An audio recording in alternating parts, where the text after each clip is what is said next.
রহমাতুল্লাহি আলাইহি, তিনি আমাদের সকল ওই সময়কার বুজুর্গ যারা ছিলেন প্রায় সকলের পীর ছিলেন, আবার তিনি আমিরুল মুমিনিন ছিলেন।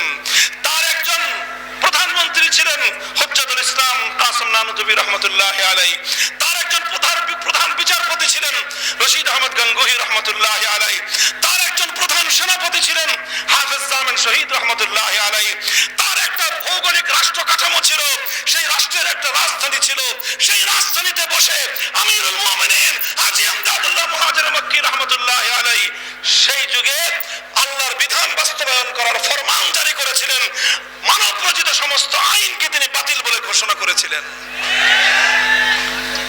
এরপরে এই মুসলমানদের এই খেলাফত, মুসলমানদের এই ইমারতে ইসলামিয়াকে ধ্বংস করার জন্য ইংরেজরা 1857 সালে লড়াই করলো, যুদ্ধ শুরু করলো।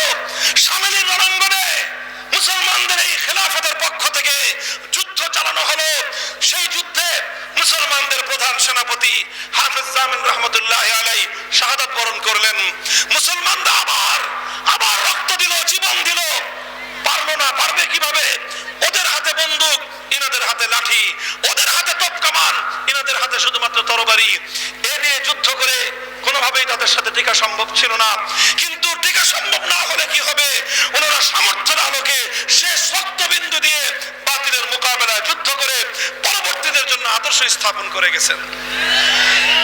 1857 সাল সিপাহী বিদ্রোহ নামে আপনারা সকলেই জানেন, স্বাধীনতা আন্দোলনের অন্যতম মাইল ফলক।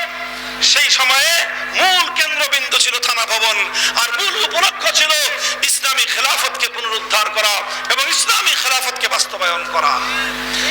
মুহতারাম হাজিরিন, এরপর লম্বা ইতিহাস।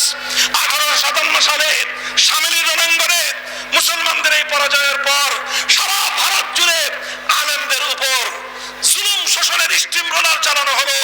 হাজার হাজার আলেমকে ফাঁসি কাস্টে ঝুলানো হলো।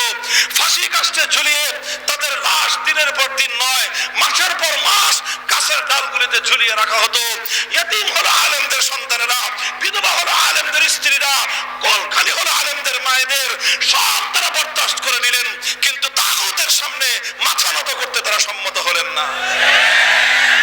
1866 সালে নতুন ভাবে তারা সংগ্রামের আবার নতুন পরিকল্পনা করলেন। 1866 সালে ভারতের উত্তর প্রদেশের সাহারানপুর জেলার দেওবন্দ নামক গ্রামে একটা প্রতিষ্ঠান করলেন, যেই প্রতিষ্ঠানের উদ্দেশ্য ছিল শিক্ষার অন্তরালে এমন এক দল মুজাহিদ তৈরি করা হবে যারা আবার মুসলিম সমাজ থেকে এই গায়রুল্লাহর মানব রচিত শাসনের অভিশাপকে দূর করে আল্লাহর বিধানে, আল্লাহর দ্বীন এবং আল্লাহর আইনকে আবার তারা ফিরিয়ে আনবে। 1866 সাল থেকে 1947 সাল পর্যন্ত 80 বছরের অব্যাহত সংগ্রামের পর ব্রিটিশরা মুসলমানদের এই ভূমি ছেড়ে যেতে রাজি হলো। তখন মুসলমানরা বলল যে এই গোটা ভারতবর্ষে দুই জাতি বসবাস করে, হিন্দু এবং মুসলিম। হিন্দুরা সংখ্যায় বেশি, মুসলমানরা সংখ্যায় কম। মুসলমানদের আকাঙ্ক্ষা ছিল যে আমরা এমন একটা ভূখণ্ড পাবো, এমন একটা দেশ আমরা গড়ব যেই দেশের আইন হবে আল্লাহর আইন, যে দেশের সংবিধান হবে আল কোরআন। এই জন্য মুসলমানরা ভারত থেকে আলাদা হয়ে আলাদা একটা রাষ্ট্র করলো। সেই রাষ্ট্রটার নাম দিল পাকিস্তান। এই পৃথিবীতে একটা রাষ্ট্র তৈরি হলো, যে রাষ্ট্রের তৈরি হওয়ার সময় এটার অঙ্গীকার ছিল, স্বপ্ন ছিল, এটার ওয়াদা ছিল যে এই রাষ্ট্রের সংবিধান হবে ইসলামী শাসনতন্ত্র, নিজামে ইসলাম।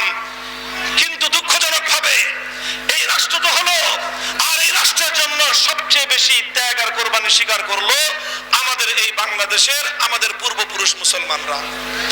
এই বাংলাদেশের মুসলমানরা আল্লাহর বিধান, ইসলামী নিজাম কায়েম করার জন্য, ইসলামী একটা সংবিধান অনুযায়ী একটা রাষ্ট্র গঠন করার জন্য আমাদের পূর্বপুরুষ এই বঙ্গ জনপদের মুসলমানরা যত ত্যাগ আর কোরবানি স্বীকার করেছে, পশ্চিম পাকিস্তানের খান পাঠানরা তার অর্ধেকও করে নাই।